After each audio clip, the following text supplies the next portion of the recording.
Good morning. A quick video on parenting today and kids.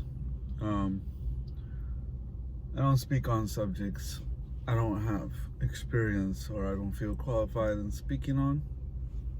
This I feel very qualified to speak on.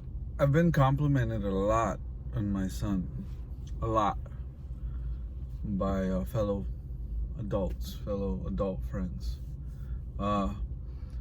Even to the point where other kids his age are complimenting me on him, are wanting to talk to me on, learn more about the relationship Daniel has with me because of the way he speaks of me to them. And I guess none of them feel compelled to speak that way about their parents. And they hear another kid their age speaking the way Daniel does about me. And you say, well, how is he speaking about you? Me and my son, we're father and son. Don't get that mistaken. I'm his dad, he's my son. But more than father and son, he's my best friend.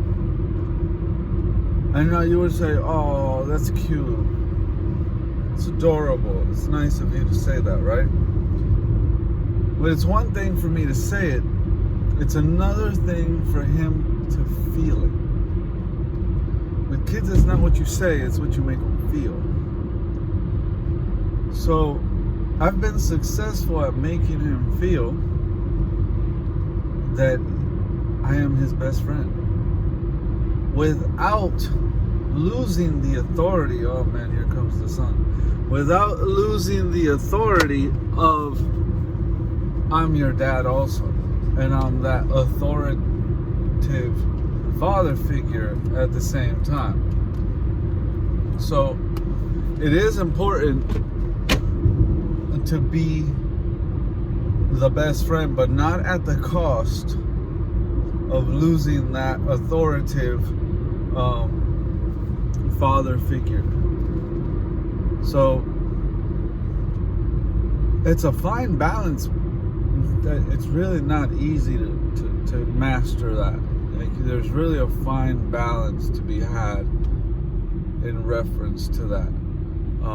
You wanna be real careful not to lean too far into one side or the other. It's Daniel knows I love him. Daniel knows he's my best bud, but he also knows I'm his dad, and dad don't play around. So, like I said, it's a balance. It's a healthy fear, but the love is felt more than the healthy fear. He has that healthy fear of dad don't play around. I have my boundaries with dad, and if I cross them, there's going to be serious consequences with my dad. But at the same time, the love outweighs that fear to where it's not just this really strong toxic fear. I think kids like boundaries. It makes them know that they're cared for, that you care enough to set boundaries. You let a child just do what they want, a child ain't truly happy. For example, I have a sister, and she had this thing going on with her daughter where you weren't allowed to tell the little girl no. Like the actual words no, you weren't allowed to use those words. The little girl would automatically get all emotional, start crying, go into a tantrum about it, and then you'd hear my sister saying, "What's wrong with you? I don't tell her no. I don't use that word. I use other words. Not now," or whatever. And I'm just like, wow, okay. That's her child. I'm not gonna tell her how to raise her child in her own home. That's her decisions, and she'll be the one to deal with the consequences later because of it. She'll deal with the results of that. And I know she won't like it, but some people have to learn the hard way. I've advised her, I've given her advice with love, why that's a very bad thing to do. In life, that child's gonna grow up and other people are gonna tell that child, no, you can't have this job. No, you weren't approved for this house. No, I don't want to be your boyfriend. You know, that child's gonna deal with no. And what's that child as an adult, as a very entitled adult, that has to deal with a world that doesn't care, that's not mommy, that won't dare say no. You know, so there's all different extremes of parenting, and to each their own. But lately I've been asked what my methods of parenting are, both by parents and not that his friends are flat out asking me how I'm parenting, but I can tell they're seeking wisdom in conversations had with me. I can tell they're asking me things in reference to our relationship and the time I spend with him and the things we do and stuff like that, because they're curious to why Daniel is so open with his own friends about his dad being like his best friend, because his friends, I guess, at some point will talk about who their best friend is, and it'll come up, and then Daniel will be asked, and he'll say, well, my best friend is my dad. That's my best friend. And they'll just kind of sit back like, what? Your dad's your best friend? Like, you know, so they're curious. And it's perfectly natural. But the way I've gotten to that place, again, is maintaining the discipline, keeping the boundaries there. But I've made him feel it. I gotta come back to this. It's how you make them feel. You could sit down, put them on your lap when they're little, or whatever when they're bigger, sit them down. And you could talk and you could tell them how much you love them and how special they are. And it could sound all kumbaya and sweet. If they don't feel it on a daily basis, I'm not talking about you made them feel it that one time in Christmas, or that one time on their birthday, or that one time in Thanksgiving. This isn't some holiday special gooey feeling. This is a every day, on the good and on the super bad days. You make them feel like they're your best friend.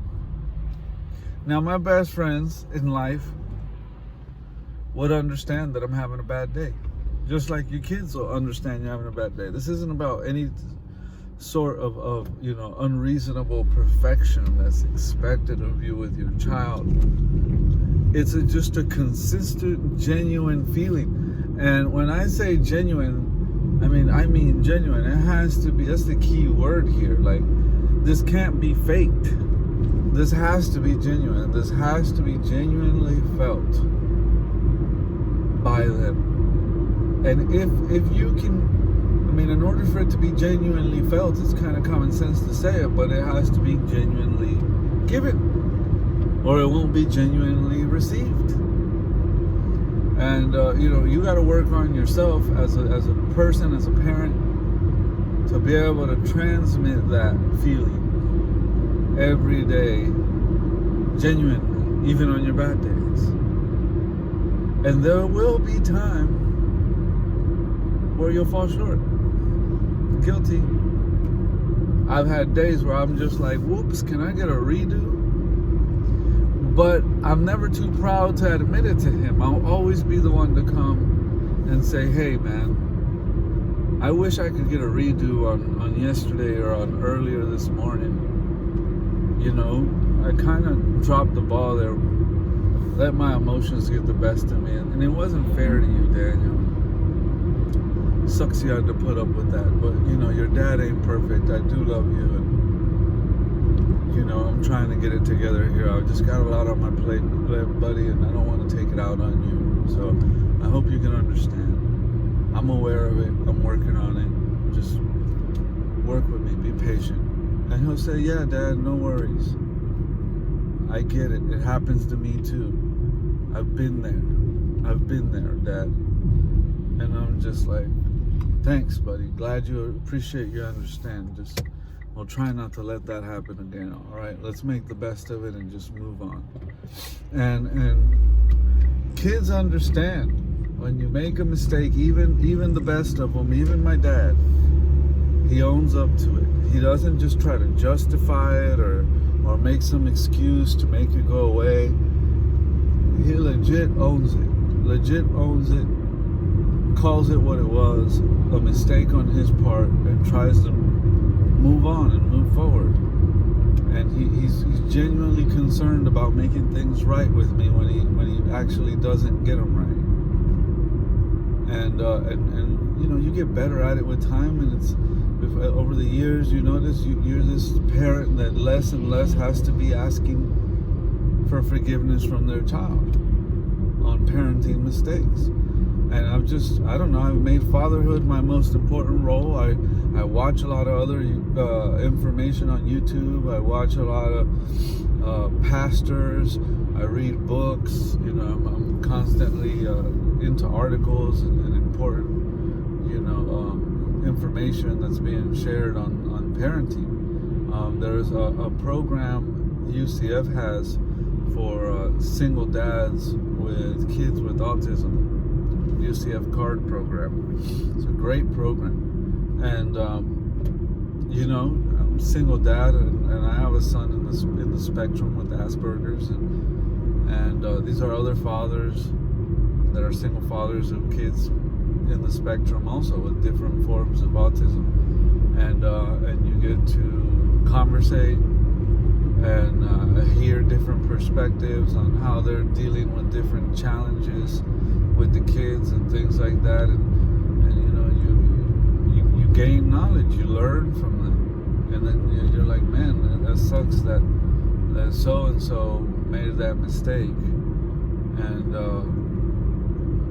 I definitely learned from that, and I don't want to be doing that with my son. You know, I see the remorse he has and what he had happened to his son over the mistake he made, and things like that. So, you know, all wise men seek counsel, is what I'm saying. Don't be afraid to be counseled, but be very delicate and very precautious on who you allow to counsel you.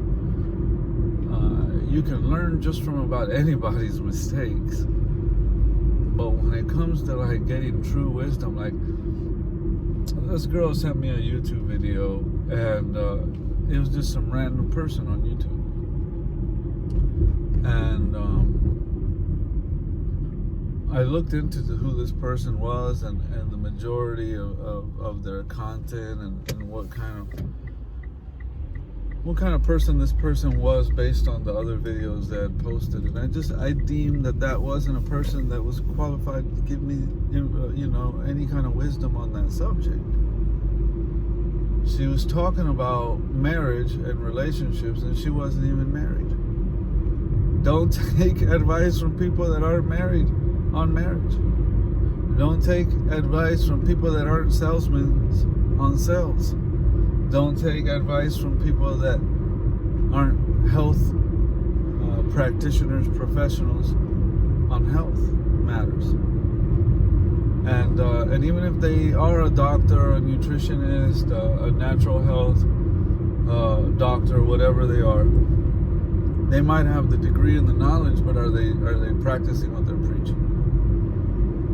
You know, I may have a kid and whatnot, but it's like, am I practicing what I'm preaching? Am I getting the results that I should be getting with my son? And long story short, the results don't lie. The results don't lie. And if you see the relationship I have with my son, and it's not a good relationship, it's a bad relationship, right? Then don't take my advice on parenting. But if you see the relationship I have with my son and you're like, wow, man, this guy's got a really great relationship with his son, I wish I had that relationship with my son, right? Then maybe you should be listening to what I gotta say on parenting.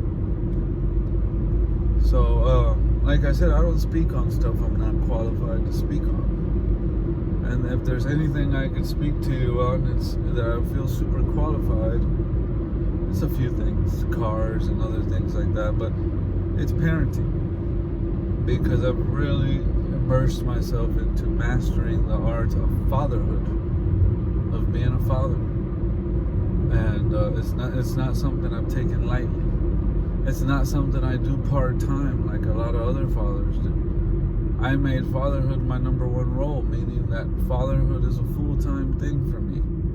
It's not a every other weekend thing for me. I'm legit raising my son 100% full-time on my own.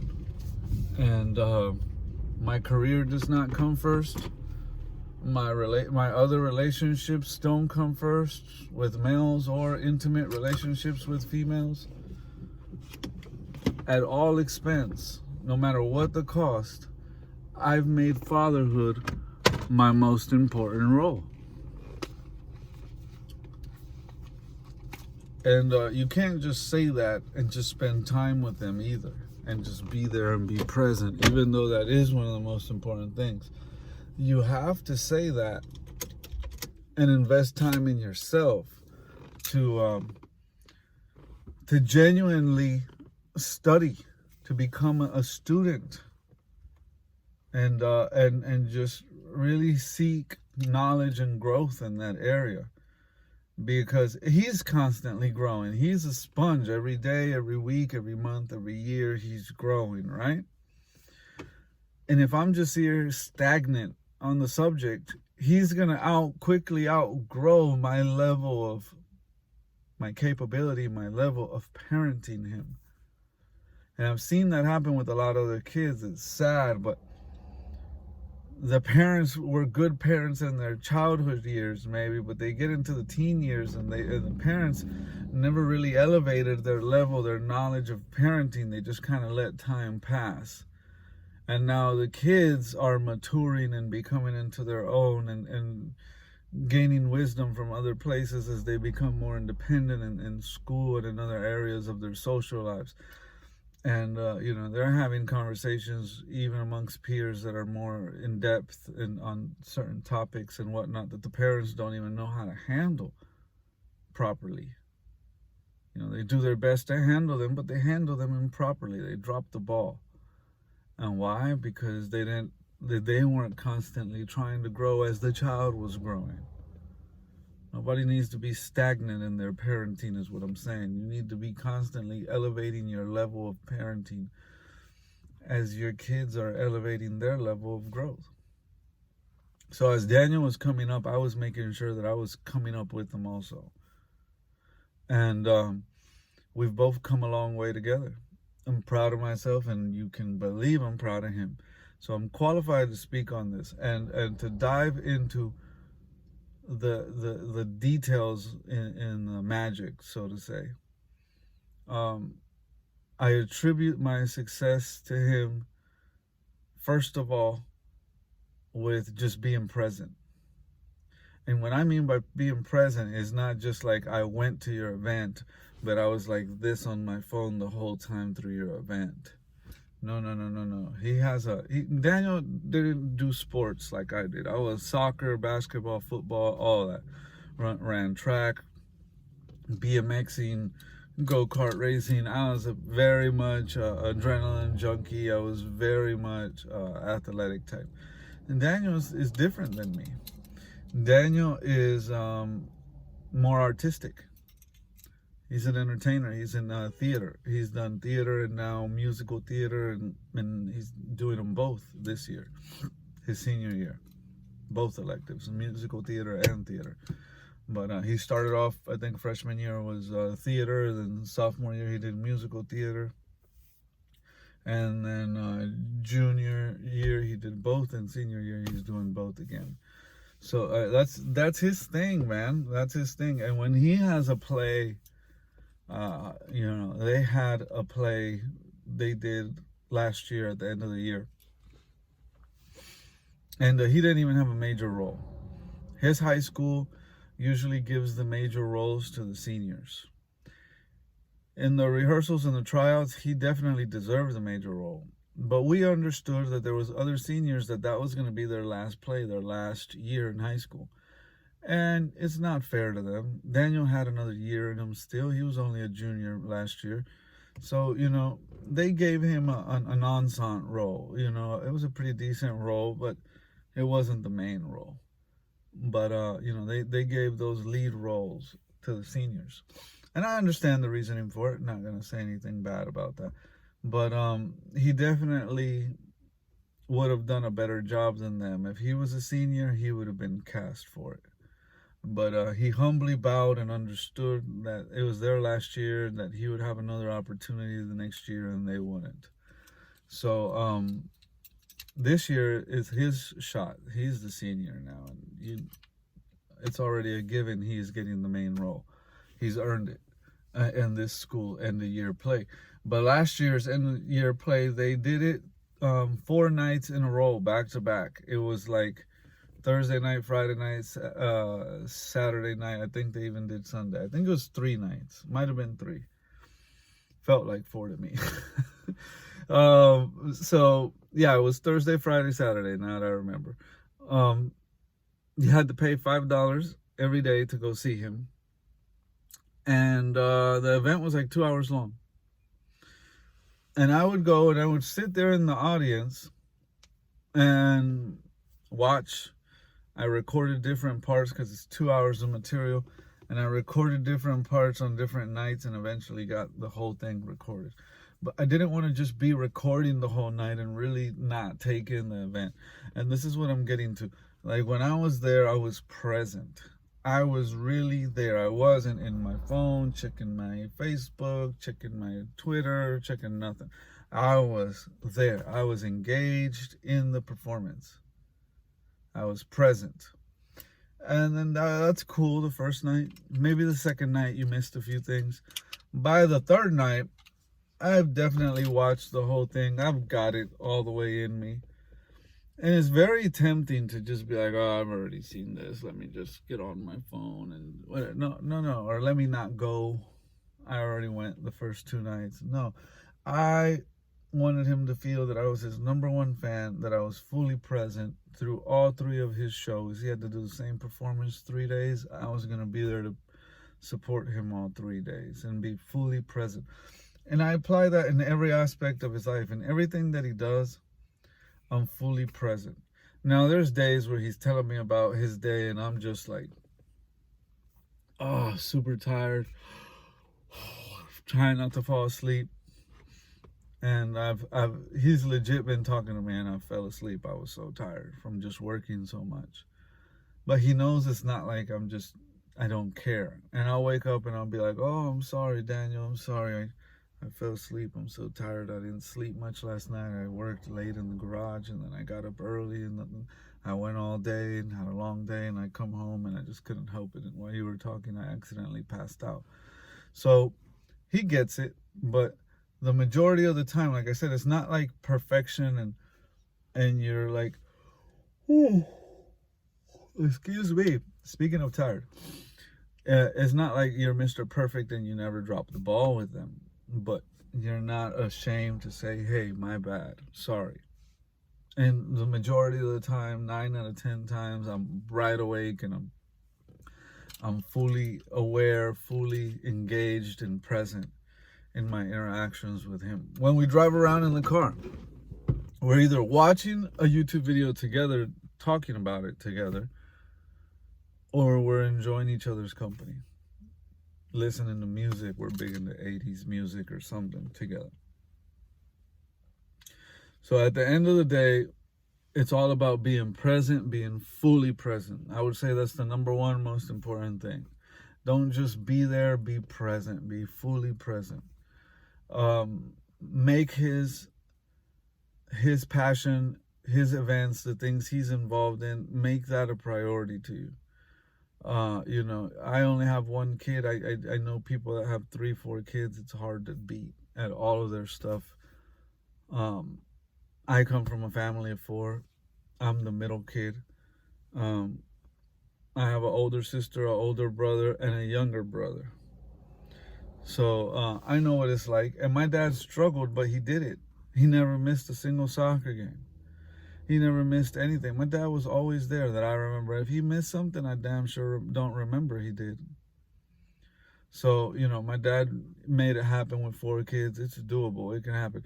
Now, it wasn't just my dad. It was my dad and my mom. They were a team. They were doing it together. It's different for single parents. I get it. Sometimes you got to be the two incomes in the household and whatnot. And it's just humanly impossible. And I can sympathize, but that's just to shed light on that. That's a whole nother video. But that's why God didn't design it to be that way. It's just, it's not even doable. God designed it to be a man and a woman together raising the children, especially if you're going to have more than one. These women that end up single and they had 4 kids, it's impossible. Like, no matter how good of a mother they are, they just can't do it. It's just too much. It wasn't designed to work that way. And they do the best they can, and you give them credit for that, but that's not the way it should be, and there's no way they are ever going to do it the same way they would as if they weren't doing it alone with 4 kids. But don't want to get too deep into that. Like I said, that's a whole nother video. Being present, making their stuff a priority. Every day when I picked up Daniel, when I picked him up from school, in the car, I would not take phone calls if they came in. I would not, like, if I was jamming the radio, it's because we were both jamming the radio. But my main thing every day when I picked him up really wasn't to jam the radio. It was, tell me about your day. And I mean down to details. I want to know all the details of your day. And he'd be like, oh, I had a good day at first. And I'd be like, no, tell me about your day. What happened in first period? What did they talk about? Oh, they talked about this and that. And okay, what about second period? Oh, well, what about third, fourth? What about lunch? What about fifth, sixth, seventh period? Okay, cool. Man, it sounds like you really learned a lot today. A lot happened today. Man, you had a full day today already. And it's only 3 o'clock or whatever. Like, we would have those kind of detailed, in-depth conversations. Like, I genuinely made him feel like I really cared about every detail of his day. Because I did. Like I said, I made him feel it. I made him feel it because I did. It was genuine. He felt that it was genuine. He felt that I really cared, that I really wanted to know about every detail of his day. And that's what creates that best friend bond with your child. That's what does it. You can't just, oh, how was your day? Good. Is I, and leave it at that. You can't. And then expect them to feel like you're their best friend and you care. What do you think best friends do? They talk about the details. The details. Tell me the details. Don't be vague with me. I'm your best friend. And it's not like you're just trying to be nosy and find out every little detail of their day, like you're some detective trying to investigate every aspect of their life and their day. It's not like that. Kids can tell the difference. They're not dumb. They can tell if you're just being a detective or if you genuinely care. Daniel felt comfortable to tell me whatever he wanted to tell me, knowing he wasn't going to be judged or persecuted for it. He would be advised and counseled if he said something that concerned me, but not judged or persecuted over something I disagreed with. And, he got to the point where he felt like he could literally talk to me about anything that happened in his day. Anything. Literally. And that trust builds the relationship. And the consistency of that over time builds that my dad's my best friend when his friends ask. And there's people that they're good parents. They provide a good living. They provide, a nice family vacation once a year or whatever it may be. But they don't understand what it's like to have their child tell their friends, no, my dad's my best friend. You're not my best friend. My dad is. And it's like, I've had people where it's like, I got a few special friends that I really care about. And I'm not trying to devalue those friendships. But my relationship with my son is above all of it. All of it. He is my best friend. And I feel that. My son makes me feel that also. It's mutual. You can't make a child feel that and have him not make you feel it back. It's only a natural law of It's just a natural human thing. If I make you feel loved, you can only resist so long of me making you feel loved, not tell you, before you feel like you have no choice other than want to make me feel loved back, because you can't resist the fact that I make you feel truly loved. You can't resist that. It's not humanly possible. So when you make them feel, that's when they make you want to feel it back. And if you're not feeling it from your kid, it's because your kid ain't feeling it from you. And I know that might be hard for you to listen to. I'm not trying to poke in the wound here, not trying to stick my finger in the wound.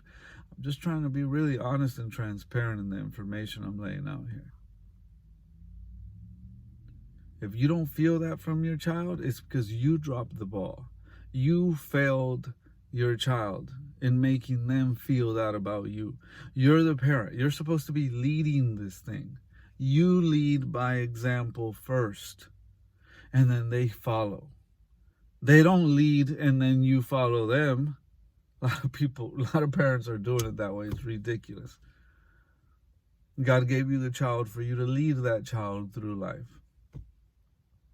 I think I've made those points well, and I'm passionate about it, and I could talk another 30 minutes on the same thing and just keep coming back around it and around it. But not to be redundant, I'm going to finish in saying, it's important to do those things and to come back full circle, being fully present, what you make them feel, not just what you tell them. And the consistency in that is the details of the relationship, truly being involved in the details, building that trust, that relationship. It takes time. If you haven't done it already, it's never too late. It honestly is never too late. Is there damage from the time where you haven't been doing it? Yeah, but it's repairable. It's repairable. No need to give up and say, oh, well, it's pointless. It's never pointless. There's always time to go in and begin the healing process and start doing things different. If you got to take a little bit of lashing out at first and them doubting you, then oh well, suck it up and do it. You brought it on yourself. But start laying down the work. Start letting them know from now on it's going to be different, even though it wasn't like that. Own it like I did, and say, I'm sorry I dropped the ball all this time. That's not going to happen anymore. And with time, you'll see that. I know that these are just words now, and I don't expect them to automatically change everything overnight. But I'm just asking you, like, hold me to what I'm telling you. Pay attention, keep an eye on it, because I need you to hold me accountable to this. This is genuinely important. I want to change this in between you and me. And like when you're transparent with them like that, they could act stuck up and immature all they want to, and yeah, sure, whatever, and who cares, mom and dad, whatever. It's only a matter of time when they see the consistency, when they see that you don't wither, that you don't fall apart, that you really meant what you said.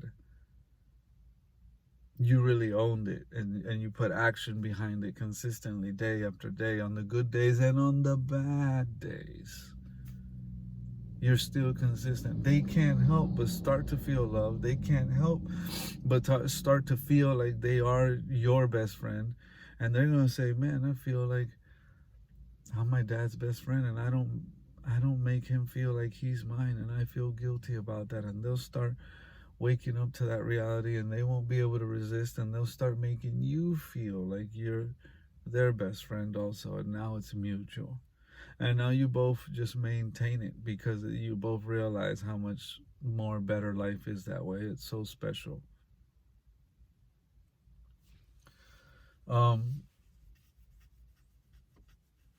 The spending the time together, the being present, being genuine, owning it. And those are the key factors here. That's really, really what it comes down to. Being really present. Don't just become stagnant. Keep elevating your level of growth. They're gonna emulate what they see you do, if they see you're stagnant and relaxed and comfortable in your comfort zone and not trying to elevate yourself and the quality of parent that you are and the quality of wisdom and experience that you can share with them, because you're constantly gaining in your personal wisdom and in your personal experiences in life. If you're not really like if you're not sharing your growth process with them, why would they want to share their growth process with you? Think about it that way. So be transparent in your growth with them, and they'll be transparent in their growth with you, and y'all can grow together, and it'll truly be a rewarding, beautiful thing. So, you know, parenting, really, when I die, man, like, I could have the biggest house and the most beautiful wife and the fanciest cars and, you know, the biggest money in the account saved up or whatever. Nobody really cares about that stuff when you go. It's like, yeah, big deal. It's like a frenzy of free-for-all. What do I get on your assets when you die?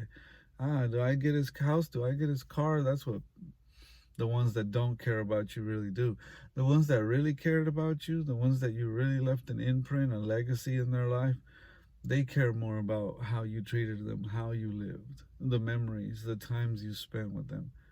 Were you really present? Did you really drop wisdom, and did you make them feel like they were your best friend, like they were truly loved?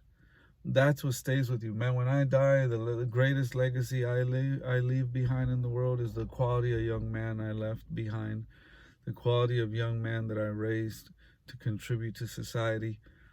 The best way he's going to contribute to society is what he does in his own home, first of all, not trying to win a Nobel Peace Prize necessarily. He's going to raise the next generation, my grandchildren, with the same principles and the same attention in which I raised him. And then the grandchildren are going to do the same, because they have the same, and they're going to have no excuse not to be the same, and they're going to do the same with the great-grandchildren, and it'll be generation after generation, and the legacy will continue. And that is the biggest contribution you could ever do to society. And instead of giving society broken children that grew up without those bonds, without those relationships, without the feeling of being made to feel that they were truly that important to the people that raised them and brought them up in the world. It's how you make them feel, man. That's your biggest contribution. When I die, that's what I want to be remembered. I want them to put on my tomb fatherhood first, above everything. Screw everything else I did in the world. Not that I'm not doing other good things, but I mean, I consider it all a loss, like the Bible says, for the exchange of the value of what I've been able to do in the son in my life's time with my son. Same way I consider everything else a loss in consideration to having known Jesus Christ. That's what the Bible says, but I apply it the same way with my son, because it's God first, then my son second. Anyways, I don't want to make the video any much longer. Parenting is not easy by any means. It is your most important work. It should be your number one career, not your career, your home career, what you do in their life. Don't disregard your career. Be ambitious in your personal career, but never at the expense of putting it above your own children. Never. It doesn't. People think, oh, that means just be irresponsible and not take my career seriously. No, that's not what it means. Be responsible. Take your career seriously, but never at the expense of making your kids feel like your career comes first. I don't care if you're a church pastor. Your kids should always feel like they're more important than the church. You're a father first and a pastor second. What good does it do if your whole church loves you and your kids don't feel that they come first? And that's a God thing. That's in the Bible too. Go look it up. Study that book. It's a good book to study. Teach you a lot. The Bible will tell you too. Even for the pastor, the wife and the kids come first, not the church. It's God, wife, kids, then the church. then the community, then whatever, but it's not the church, for God, the church, and then your wife and kids. And a lot of pastors are getting that wrong. God will be the one to deal with that one day and show them how they were wrong in that. Because a lot of them get so caught up in being so holy and so involved in the church that they would rather not lose the church and lose their child than lose the church and not lose their child. Sad, but that's, unfortunately, it happens. Never make what you do more important than your child. Your career is important, but your children will always be more important. The church is not going to take care of you when you're in a senior home. Your child is. The church is not your legacy. Your child is. And I'm not just picking on pastors here. That's just the most extreme example I can think of, and that's why I'm sharing it. But it applies to everything. It applies to the President of the United States. It applies to the janitor at your son's high school. I mean, it applies to at all levels. Fatherhood first over everything. Now, mothers, the same thing applies to y'all, but I'm a man, I'm a father, so it's only natural I'm going to speak from a father's perspective, not to diminish a mother's perspective. So you're a mom, say it the way a mom would say it, motherhood first. I'm a dad, so I'm going to say fatherhood first. No hidden agenda there. Just I can't speak from a female perspective. I can't speak from a mother's perspective. I'm a dad. So I'm going to say it loud and proud. Fatherhood first, always. And live it. Don't just preach it. Study it. Apply it daily, consistently. The results, man, if you sow that seed, if you just sow that seed day in and day out, the results are the most rewarding results. When your kids grow up and it's like they're 18 and whatever, they become independent and they're still going around telling people you're their best friend. You know what it's like to have a teenager in the so-called teen years where they're struggling to find their identity and all that, and being rebellious, and to still have them going out there telling, during those years, the hardest years, going around telling their friends, my dad's my best friend, I can talk to him about anything.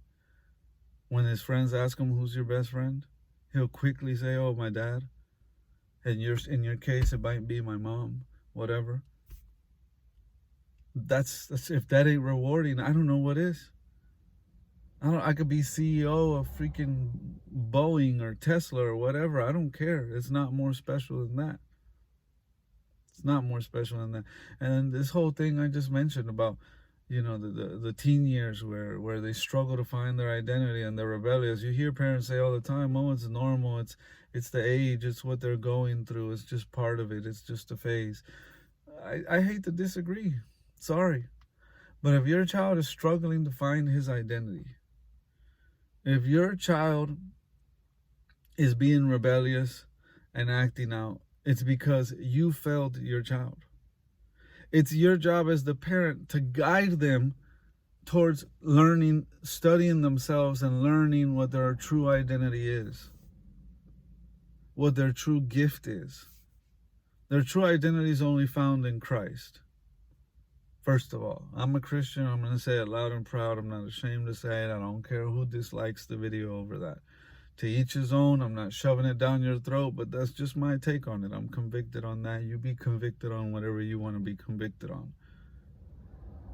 I'm not here to twist anybody's arm into my beliefs, but I'm convicted in my beliefs. And my identity is found in Jesus Christ, my Lord and Savior, and I know that's where my son finds his identity. That's how I was raised. That's how I've raised him. It's worked for me, and it's working for him. To each his own on whichever other path you decide to take. But you got to help the child find their own identity and help them find their gift. They find their identity and they find their gift, and now you don't need to motivate them. They know who they are and they know what their gift and their purpose is in life, and they're on it every day, motivated, working towards it. Hard days come, of course they do. The other day, my son came home, had a hard day. I could see it on his face. I was like, hey, sorry you had a bad day. I got to get going. I'm going to run a few errands. I'll be back later. I showed up for dinner. I brought him a smoothie, put it on his desk where he does his homework. I left it there on the desk. And he sent me a text. Oh, man, I walked into the room and saw the smoothie there. Thanks a lot. Yeah, I grabbed that. I was running some errands. I had to step back out, so enjoy the smoothie. And it was the highlight of his day. It cheered him up. He had a hard day, and we love Tropical Smoothie Cafe. So anyways, the smoothie really cheered him up. It's just little things like that to show him that you care. And I just texted him back, yeah, I know you had a rough day, so I got you a smoothie to cheer you up. If that don't tell you I care, I'm listening to the fact that you had a rough day, even though I'm busy and I got to go run around, I don't know what does. And he got the message loud and clear. So it's all how you communicate. It's what you make them feel. Are you just saying it, or are you making them feel it? Did you show up, or were you present? Are you consistent with it, or is it only on the holidays? Is it only on his birthday that you make him feel it? Even at your weakest moments, when you foul up, do you own up to it? Genuinely own up to it? Do you make them feel like they can legit talk to you about anything? Do you draw boundaries and say you can't cross these boundaries because there'll be consequences if you do? And hopefully you don't, because I don't want to apply those consequences, but don't try me because I will. That makes them feel love. He that loves corrects. He that loves corrects. So that's my video on parenting, man. This thing's getting long, like always. Y'all know I'm long-winded by now, the few of y'all that watch my videos. But parenting's a big deal. It's not easy to get right, man. It's not easy to get right. I deal with a lot of single mothers, and I see the mistakes they're making, and it's sad to see how the kids grow up and turn out. It's not a good thing. It's not a good thing. I'm a firm believer in me and my house shall serve the Lord. I seek wisdom in God and in His Word.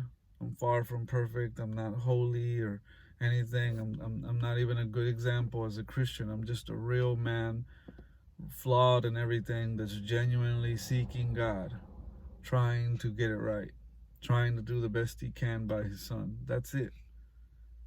And do I do it diligently? Do I apply wisdom to the fullest of my capabilities? Do I ask God to give me supernatural wisdom beyond my own capabilities, beyond what I'm capable of, to help me see and understand the things that are beyond me, to have mercy over my mistakes and my flaws and help guide me towards a path of correction? Yeah. And my son sees that. He sees us pray every night together. He sees us pray before every meal together. We don't make it to church every Sunday. But even when we don't go to church, we usually watch some kind of... We like this Stephen Furtick guy on YouTube. We'll watch his stuff. We're always maintaining the relationship with God the same way we're maintaining the relationship with each other. So not trying to turn this into a preaching or a church special. Like I said, to each his own, but that's what's working for us. And I can only talk about what's working for us. If you're doing something completely different and it's working, then good for you. If you're doing something completely different and your kids' friends are asking him who his best friend is, and he's quick, or he or she is quick to say my dad, my mom, without hesitation, with his chin up and with her chin up, proud to say, yeah, my best friend's my mom, my best friend's my dad. And you're doing something different and you're getting that same result, good. But this is the way I've done it, and that's the result I'm getting.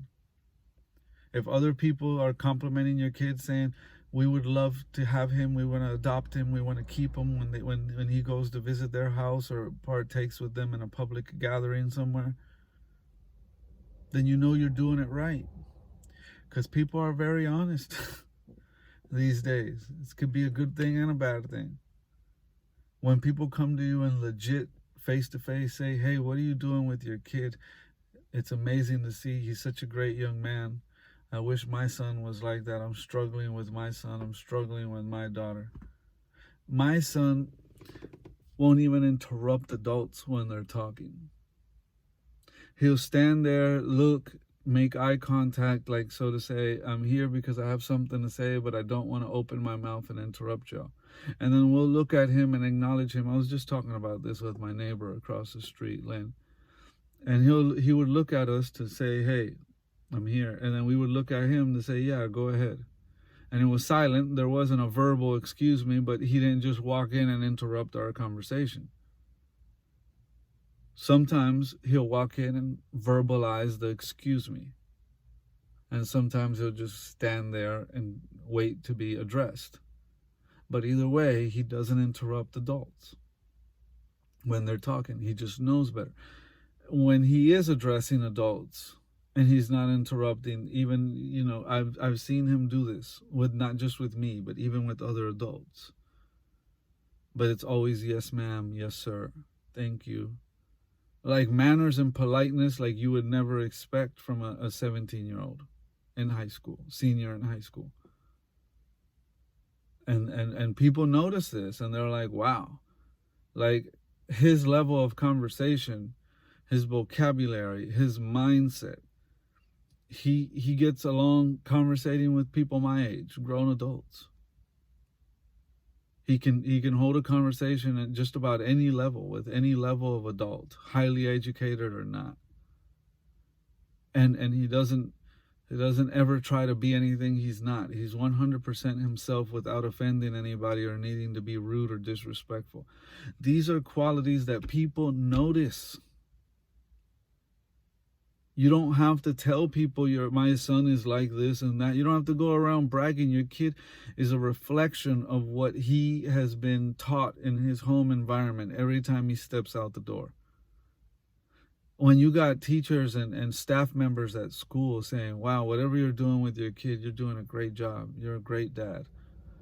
People in the school system that are they're tired of dealing with these tyrant kids that have no order and no discipline, and nobody's paying attention to them at home. And they're acting out constantly, begging for attention.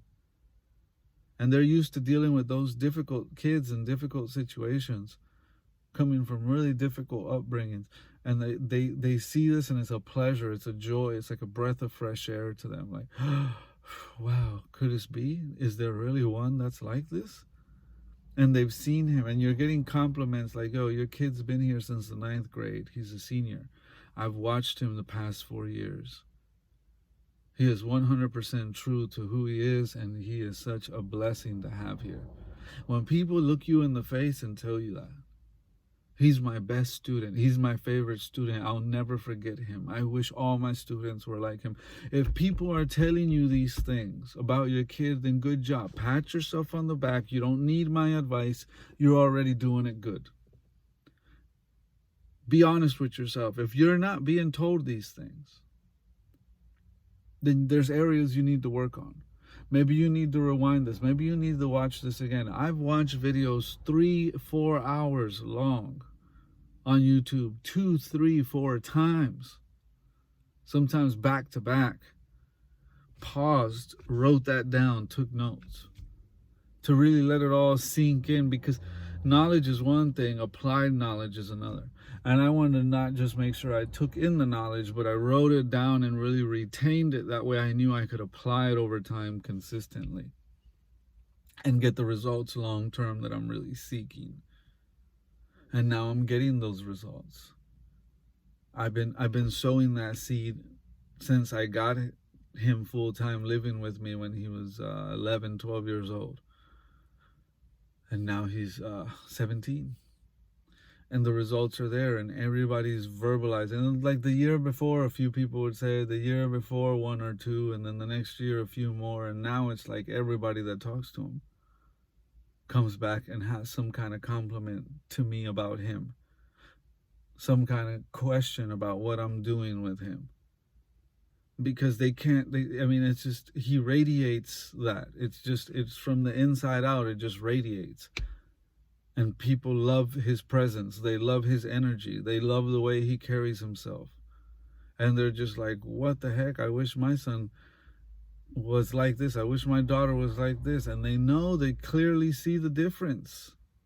And they want to know what made the difference. And that's why I'm making a video about it. So, like I said, it's certain important key factors. It's the consistency over time. I've already went over them again and again. Rewind the video, go back through it. I really need to end the video and get out of here and get started with my day.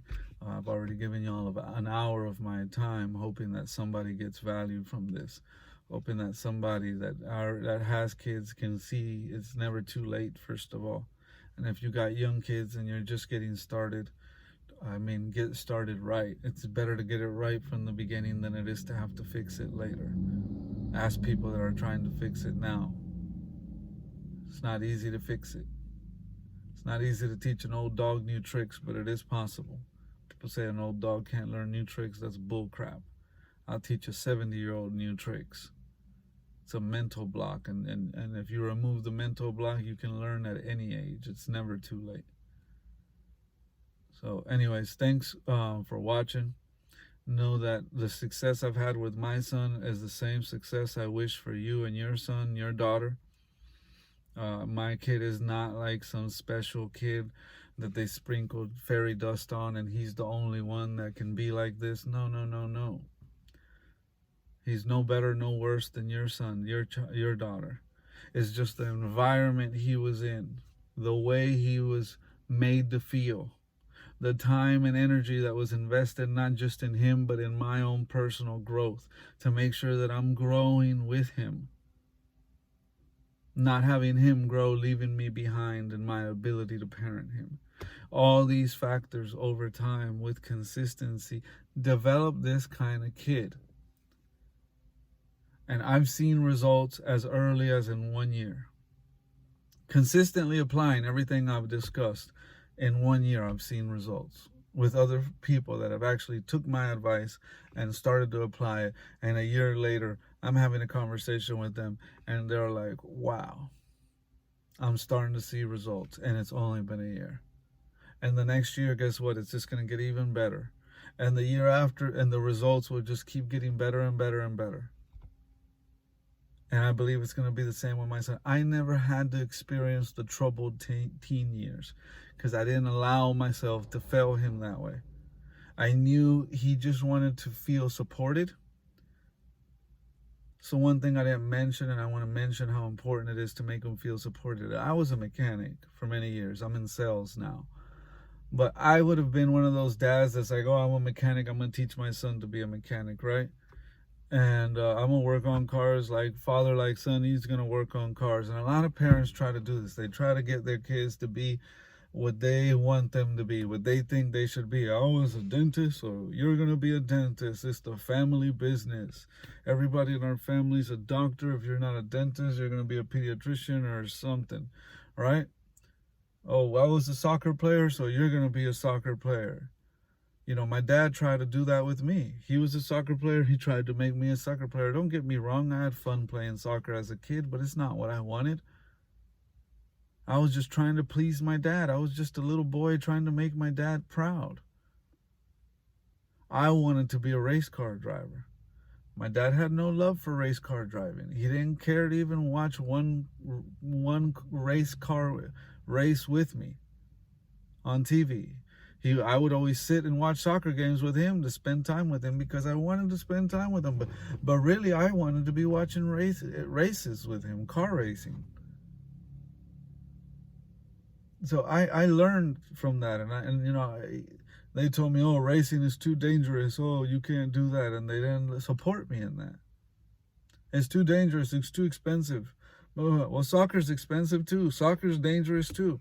Anything you do is dangerous. Anything you do these days is expensive. Let's be real. But I learned that with my kid, I don't want to make him what I think he should be. I want him to feel supported in whatever sets his soul on fire. Whatever he wants to be, whatever he wakes up passionate about. I want to geek out on what he's geeking out on. And that's super important. If you can make them feel supported, they will blossom. Now, there's a key factor. You have to understand that what you're making them feel supported on is actually good for them and not harmful. Like, I wanted to play American football when I was younger. They let me learn for myself why I didn't want to play. I played, they didn't stop me from playing, and I got injured and I didn't want to play no more. Thank God, because a lot of people play that their whole lives and end up with long-term permanent injuries. And it's just a really rough sport.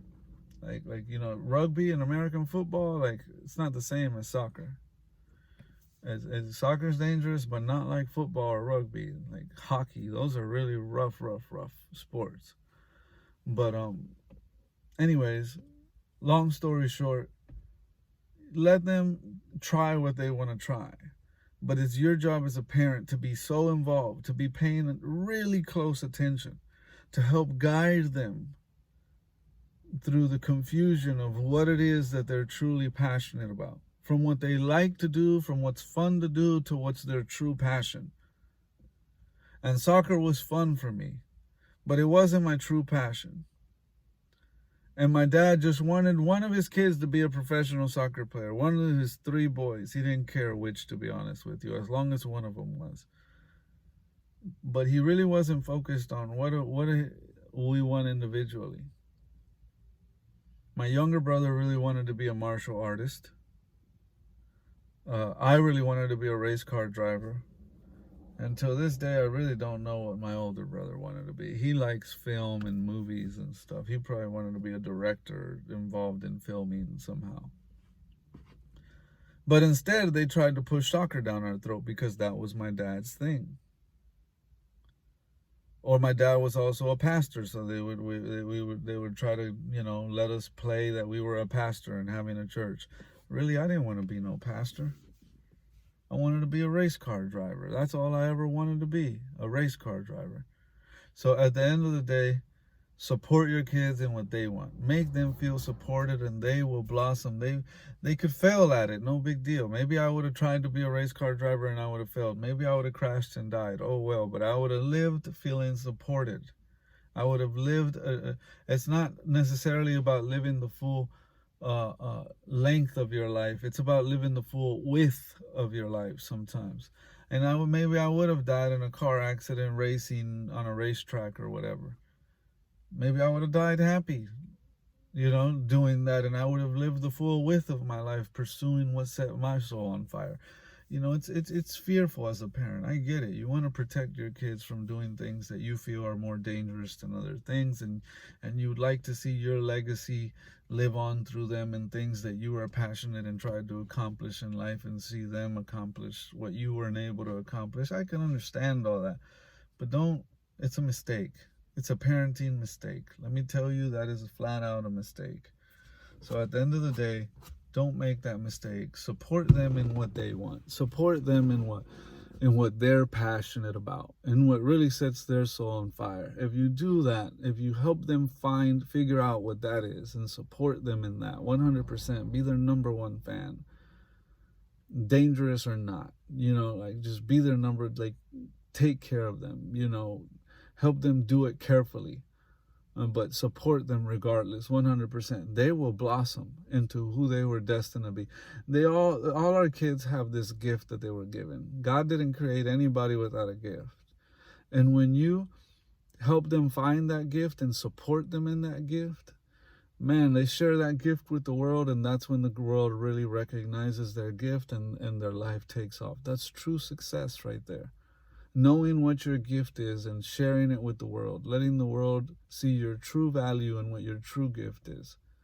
And as parents, that's the most important thing we have. Our biggest responsibility is to help our kids find their true gift, their true calling, not just waste their time with what they like to do.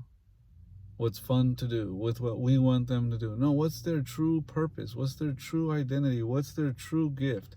These are the things we have to help them find. School system won't help them find this stuff. The school system is going to help them find a diploma on math, social studies, and science, and a couple electives here and there, and socializing and things like that. But it's not going to help them find their true gift. Their true gift is why they were put on earth. That's what they need to be sharing with the world. So I'm going to end the video here. And I'm going to say thank you to everyone for watching. It's been a long one. I get it. I got to get back in here and get to work. But I wish y'all nothing but the best with your kids. I hope that one day when your kids are in those teen years and seniors in high school, and their friends ask them, who's your best friend, that they can poke their chest up high and say with pride, like, oh, my dad's my best friend, my mom's my best friend, all day, every day. He's my number one fan. He's always there and supports. I feel I can talk to him about anything. When they want to tell their friends that, you're winning. That's true success. That's what money can't buy. The lottery can't get you that. Winning the lottery can't get you that. Becoming the CEO of your current company can't get you that. That is truly winning. How many of y'all truly want to win with your kids? The ones that watched this hour-long video, the ones that really said, maybe I need to hear that again. Maybe I need to go back and write this down that he said, the key things that he mentioned. Maybe I really need to apply that. I need to start applying what he's talking about. I really need to start elevating my level of parenting. I need to really start putting more time into seeking advice from qualified people on YouTube. Don't just listen to anybody on YouTube. Qualified people, again, like I said. I listen to people that are qualified on the subject. That means they're living what they preach. They're qualified to be talking to me on that subject. If not, I ain't listening to jack diddy they gotta say. Sorry. I don't want your opinion on something you're not qualified to talk about. If you're not getting results in that area, the company I work for, if you're not producing at least $20,000 a month, they don't let you train or teach anybody coming into the company. You got to be producing $20,000 a month. Because if you can produce $20,000 a month, you know what it takes. You know what it takes to be successful in that company. So you're now qualified to teach others to be successful in the company.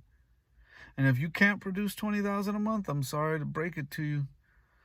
Sorry, Buttercup, but you're not qualified to teach anybody here yet. You need to keep learning from others that are producing $20,000 a month until you can be a $20K a month producer yourself. Then we'll let you teach others. Now you're qualified to teach. Now you're living what you're about to be preaching to others. And I respect that, man. I respect that 1,000%. 1,000%. And I'm here learning from them until I can become a $20K a month producer. Every day I'm soaking it in, taking it in, and I'm going to get there. And it's the same thing with our kids. I ain't listening to nobody that ain't producing what I call true success with their kids. And that's the balance of respect, of other people recognizing the work that you've put in, the seed you've been sowing in your home life with your children. When other people are recognizing that to your face everywhere you go, different people from different walks of life in the school system, in the church, and just the neighbors across the street, you name it. Everybody you come across that knows your children is doing nothing but complimenting them, wanting to ask you, whatever you're doing, let me know. The struggle is real here with my kids, and I see the difference right away in your kid. That's somebody qualified to give that advice. Anyways, I'm out of here. Y'all make today a good day. Today will be exactly what you make it. I'm going to make today good. Hope y'all do too. God bless y'all. See y'all on the next video. Peace.